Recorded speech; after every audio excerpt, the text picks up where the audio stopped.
வாஸ்து விதிமுறை பயிற்சி வகுப்பு 2025 வகுப்பு தொடங்கும் நாள் நவம்பர் 15 முதல் 21 வரை 7 நாட்கள் ஜூம் வாயிலாக டாக்டர் சிவகுரு ரூபன்ஜி சத்யசீலன் குருஜி அவர்களால மிக குறைந்த கட்டணத்தில் 1 மணி நேர வகுப்பாக அதிகாலை 5 மணியிலிருந்து 6 மணி வரை ஜூம் வாயிலாக நடைபெற இருக்கு. ஸ்கிரீன்ல தெரிகிற நம்பருக்கு கால் பண்ணி உடனே முன்பதிவு செய்து கொள்ளவும்.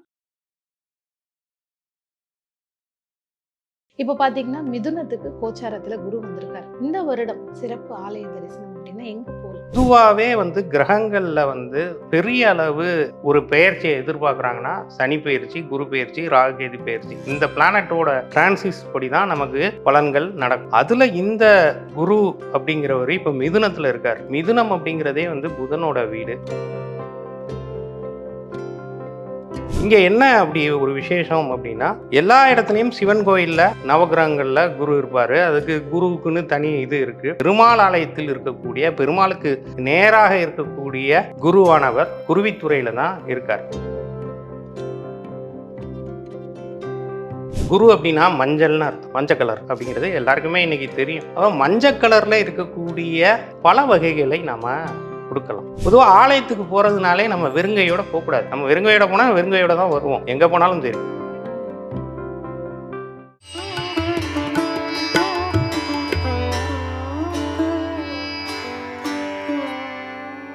பிரணவ மந்திரம் நேயர்களுக்கு அன்பு வணக்கம். இன்னைக்கும் பாத்தீங்கன்னா சிறப்பான ஒரு கோவில் வழிபாடு, அதாவது கோச்சாரத்துல ஒவ்வொரு கிரகம் அந்தந்த இடத்திலிருந்து மாறும் பொழுது அதற்கான வழிபாட்டு முறை.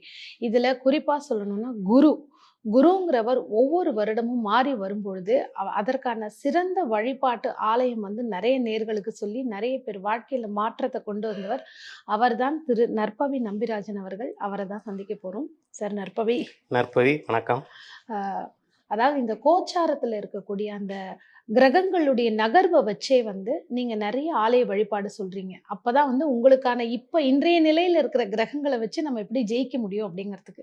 கடந்த வருடம் ரிஷபத்துல குரு இருக்கும் பொழுது நீங்க மகாலட்சுமி வழிபாடு, அதாவது 6 விரல் சுந்தர மகாலட்சுமின்னு சொல்லி ஒரு அற்புதமான கோவில் பத்தி யாருக்குமே நிறைய பேருக்கு தெரியாது. அதை பத்தி சொல்லி நிறைய பேருக்கு அது ஒரு சக்சஸான ஒரு ஸ்டோரி தான். இப்ப பாத்தீங்கன்னா மிதுனத்துக்கு கோச்சாரத்துல குரு வந்திருக்காரு. இந்த வருடம் சிறப்பு ஆலய தரிசனம் அப்படின்னா எங்க போகலாம்? அதாவது குரு அப்படிங்கிறவர் பொன்னன் அப்படின்னு சொல்லுவாங்க. அதாவது ஒவ்வொரு இதுலையும் பார்த்தீங்கன்னா இயற்கை சுபர் அப்படிங்கிறது குரு ஒருத்தர் தான். மற்ற கிரகங்களுக்கு கூட பாவி அப்படின்லாம் சொல்றது உண்டு. பொதுவாகவே கிரகங்களில் ஒருத்தர் பெரிய அளவு ஒரு பெயர்ச்சியை எதிர்பார்க்குறாங்கன்னா சனி பயிற்சி, குரு பயிற்சி, ராகுகேது பயிற்சி, இந்த பிளானட்டோட டிரான்சிஸ் படி தான் நமக்கு பலன்கள் நடக்கும். அதில் இந்த குரு அப்படிங்கிறவர் இப்போ மிதுனத்தில் இருக்கார். மிதுனம் அப்படிங்கிறதே புதனோட வீடு, பெருமாளை குறிக்கக்கூடியது. அப்போ அதுக்கு பெருமாள் கோயிலோட சம்பந்தப்பட்ட குரு எங்கே இருக்கார் அப்படின்னா, மதுரை அருகே சோழவந்தான் அப்படிங்கிற இடத்துக்கு பக்கத்தில் குருவித்துறை அப்படின்னு ஒரு ஊர் இருக்கு. பேர்லேயே குரு அப்படிங்கிறது வந்திருக்கு.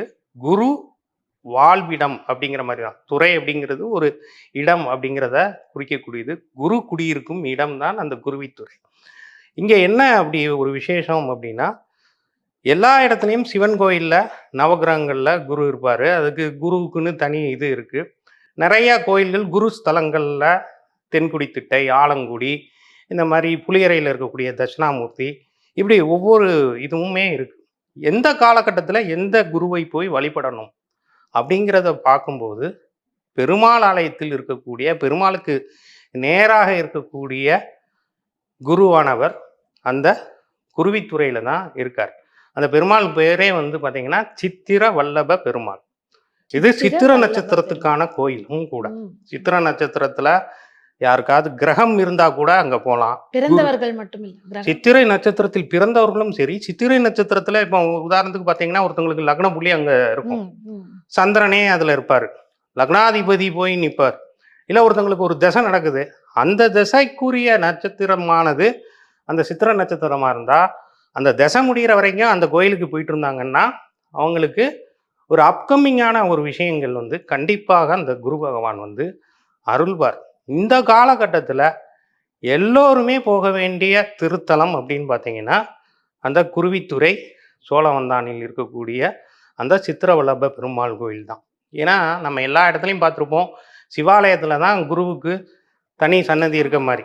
பெருமாள் ஆலயத்துல குரு பகவான் இருக்கார் அப்படின்னா, அந்த குரு பகவான் வந்து அந்த பெருமாளை வழிபட்டு அவர் அந்த குரு அந்தஸ்தை பெறுகின்றார்.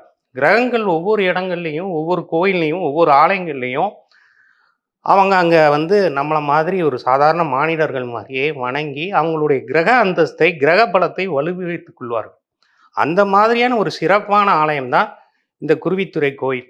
ஸோ இந்த காலகட்டத்துல குரு வந்து மிதுனத்துல இருக்கிறதுனால, மிதுனம்ங்கிறதே அவருக்கு வந்து ஒரு விதத்துல அது பகை வீடும் கூட. ஏன்னா குருவுக்கு பாதகாதிபதின்னு பார்த்தீங்கன்னா, புதனும் கன்னியும் தான். அந்த வீடு தான்.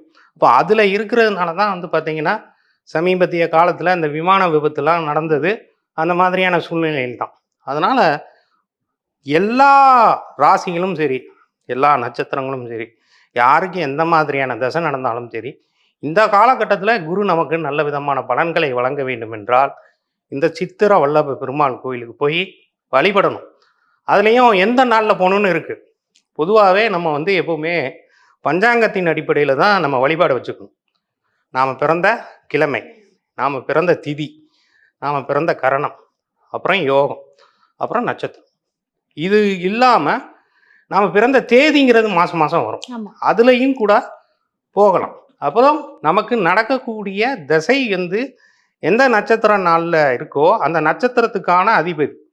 இப்போ உதாரணத்துக்கு ஒருத்தவங்களுக்கு சூரியனோட நட்சத்திரமான கார்த்திகை உத்திரம் உத்திராடத்துல இருந்து ஒருத்தருக்கு தசை நடக்குதுன்னா அவங்க ஞாயிற்றுக்கிழமை போகலாம். ம். அல்லது சந்திரனோட நட்சத்திரமான ரோகிணி அஸ்தம் திருவோணத்துல இருந்து ஒருத்தவங்களுக்கு தசை நடக்குதுன்னா திங்கட்கிழமை போகலாம். இப்போ செவ்வாயோட நட்சத்திரமான மிருகசீரிடம், சித்திரை, அவிட்டம் அப்படின்னா அவங்க செவ்வாய்க்கிழமை போகலாம். இப்படி ஒவ்வொரு இதுக்கும் ஒவ்வொரு இது அதிபதி இருப்பார். அந்த மாதிரி தேர்ந்தெடுத்து போகலாம். இல்லை எனக்கு எதுவுமே தெரியல, எனக்கு டேட் ஆஃப் பர்த் கிடையாது, எனக்கு ஜாதகம் கிடையாதுன்னு நினைக்கிறவங்க வியாழக்கிழமை செல்லலாம், அல்லது புதன்கிழமை செல்லலாம், அல்லது ஞாயிற்றுக்கிழமை செல்லலாம். இந்த நாளில் போய் அந்த கோயிலில் இருக்கக்கூடிய பெருமாளையும் வழிபட்டு அந்த குருவையும் வழிபட்டார்கள் என்றால் கண்டிப்பாக குரு கோச்சாரத்தில் சரியா இல்லாத இடத்துல இருந்தாலும் அவர்களுக்கு அது ஒரு நல்ல பரிகாரமாக வேலை செய்து நல்ல பலன்களை அந்த குரு பகவான் வந்து வழங்குவார். வழிபாட்டு முறை அப்படின்னா இப்ப நீங்க சொல்லிட்டீங்க, கிழமைகள் சொல்லிட்டீங்க. இப்ப தட்சிணாமூர்த்தினாலே இந்த குரு பகவான்னாலே இந்த கொண்டை கடலை மாலை போடுறது, எல்லோ வஸ்திரம் சாத்துறது, மஞ்சள் வஸ்திரம் சாத்துறது. இவருக்குன்னு ஏதாவது மந்திரம் இருக்கா? இந்த மாதிரி செய்யக்கூடிய நைவேத்தியங்கள் இல்ல படைக்க வேண்டியது அந்த மாதிரி? கண்டிப்பாக வந்து குரு அப்படின்னா மஞ்சள்னு அர்த்தம். மஞ்சள் கலர் அப்படிங்கிறது எல்லாருக்குமே இன்னைக்கு தெரியும். அப்போ மஞ்சள் கலர்ல இருக்கக்கூடிய பல வகைகளை நாம கொடுக்கலாம். வாழைப்பழம், பலாப்பழம், அது மாதிரியான மாம்பழம் இது கூட. ஏன்னா பொதுவாகவே வந்து மா, பலா, வாழை மூணுமே முக்கணிகளில் ஒன்றானது. அதை வந்து இறைவனுக்கு நம்ம கொடுக்கறதுனால நமக்கு தித்திப்பான விஷயங்கள் நம்ம வாழ்க்கையில் நடக்கும். அதே மாதிரி குரு அப்படின்னாலே கொண்டக்கடலை அப்படிங்கிறது தானியத்தில் கொண்டக்கடலை தான் சொல்லுவாங்க. கொண்டக்கடலை மாலை சாத்தலாம். கொண்டக்கடலையை அவித்து கொண்டு போய் அதை வந்து அவருக்கு நைவேத்தியம் பண்ணிட்டு வரக்கூடிய பக்தர்களுக்கு தானம் பண்ணலாம். அதுக்கப்புறமா வந்து குரு பகவானுக்கு உண்டான மந்திரம் தெரியுதோ தெரியலையோ, ஓம் குருவே நமகன்னு சொன்னாலே போதும். குருவுக்கெல்லாம் ரொம்ப சிம்பிளான இதுதான். நீங்கள் மஞ்சள் வஸ்திரத்தை அவருக்கு அணிவிக்கலாம். அதே மாதிரி மஞ்சளும் வந்து குருவை குறிக்கக்கூடியது தான். மஞ்சளை வந்து நீங்கள் அவருக்கு கொடுக்கலாம்.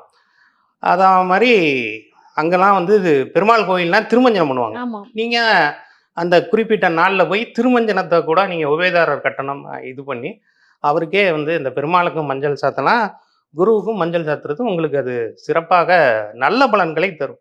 பொதுவாக ஆலயத்துக்கு போகிறதுனாலே நம்ம வெறுங்கையோடு போகக்கூடாது. நம்ம வெறுங்கையோட போனால் வெறுங்கையோட தான் வருவோம், எங்கே போனாலும் சரி. அதனால் எந்த ஆலயத்திற்கு போனாலும் வெத்தலைப்பாக்கு பழங்கிறது கம்பல்சரி எடுத்துகிட்டு போகும். அது இல்லாமல் அந்த தெய்வத்திற்கு அந்த பெருமாளுக்கு என்ன பிடிக்கும், அந்த குருவுக்கு என்ன பிடிக்கும், அதுக்குரிய தானியத்தை எடுத்துகிட்டு போனோம். அந்த கலர்ஸை யூஸ் பண்ணோம் அப்படின்னா கலரும் கிரகங்கள் தான், தானியமும் கிரகங்கள் தான். அப்போ அது பண்ணும்போது அவங்க ரொம்ப மகிழ்ச்சி அடைந்து நம்மளையும் மகிழ்ச்சியாக வைத்திருப்பார்கள். ஓகே. இது வந்து குருவுக்கான ஸ்தலம்ட்டீங்க. இப்போ வந்து குரு திசை, குரு புக்தி, அதே மாதிரி இந்த ஜாதகத்துல இந்த குருவோட புதன் அமைப்பு இதெல்லாமும் இதெல்லாம் இருக்கிறவங்களும் வாழ்நாள் ஃபுல்லா போகணுமா? இல்ல இந்த ஒரு வருட கோச்சார காலம்? அதாவது கோச்சாரத்தில் இந்த இது இருக்கிறதுனால எல்லாருமே கண்டிப்பாக ஒரு தடவையாவது போயிட்டு வரணும். ஆமா.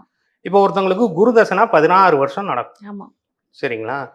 குருவே மிதுனத்துல இருக்கு, குருவே கன்னியில இருக்கு அப்படின்னா குரு புதன் சேர்க்கை சேர்க்கை. மாதிரி தான். ம். இல்ல குரு வந்து புதனோட நட்சத்திரத்துல இருக்கு, ஆயில்யம் கேட்டை ரேவதியில இருக்கு, அல்லது புதன் வந்து குருவோட நட்சத்திரமான விசாகம் புனர்பூசம் பூரட்டாதியில இருக்குன்னா அதுவும் குரு புதன் சேர்க்கை தான். இல்ல குருவோட பார்வையில இருக்கக்கூடிய புதன், புதனோட பார்வையில் இருக்கக்கூடிய குரு, குருவுக்கு 5, 7, 9 பார்வை, புதனுக்கு 7ஆம் பார்வை. இப்படி பக்கத்துல பக்கத்துல இருந்தாங்கன்னா கூட அடுத்தடுத்த கட்டத்துல இருந்தா கூட அது ஒரு கிரக சேர்க்கையா தான் நாடி விதிகளெல்லாம் சொல்றது உண்டு.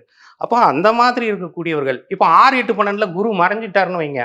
இப்போ மீன லக்னமா இருக்காங்க, லக்னாதிபதி மறைஞ்சிட்டாருன்னா லக்னாதிபதியை ஸ்ட்ராங் பண்றதுக்கு அந்த மாதிரியான கோயில்களுக்கு தான் நம்ம போடும். ம். தனுசு லக்னமா இருக்காங்க, 6, 8, 12ல குரு மறைஞ்சிட்டாரு, அப்போ அந்த கோயில்களுக்கு போய் அந்த குருவை ஸ்ட்ராங் பண்ணக்கூடிய விஷயங்களை நாம செஞ்சோம்னா அது நல்ல விதமான வேலை நடக்கும். குரு திசையில புதன் புத்தி நடந்தாலும் போகலாம், ஓகே. கண்டிப்பா அது ஒர்க் அவுட் ஆகும். ஓகே. இப்ப நீங்க சொல்லியிருக்கக்கூடிய இந்த கோவில்ன்றது இதுவும் யாரும் அறியா ஒரு தகவல் தான். அந்த சுற்றுப்புறத்துல இருக்கிறவங்க, உங்கள ஃபாலோ பண்றவங்க நெறைய பேருக்கு தெரிஞ்சிருக்கலாம். பட் நெறைய பேருக்கு இன்னும் போய் சேரணும் அப்படிங்கிறது தான் நம்மளோட எண்ணம். ஸோ இந்த கோச்சாரத்துல இருக்கக்கூடிய குரு அங்க போய் நம்ம வேண்டுதல் பண்றதுனால எவ்வளவு சிறப்பு, எவ்வளவு மாற்றங்கள் வரும் அப்படின்னு நீங்க சொல்லியிருக்கீங்க. குறிப்பா அதற்கான நாள் கிழமையும். தொடர்ந்து இதே மாரி அடுத்த ஒரு கோவில் தரிசனம் யார் யார் போகணும், என்ன மாதிரி நமக்கு ஒரு பலன் கொடுக்கும் அப்படிங்கிறத பத்தி தொடர்ந்து நேயர்கள் கிட்ட பேசலாம். நன்றி சார். நன்றி.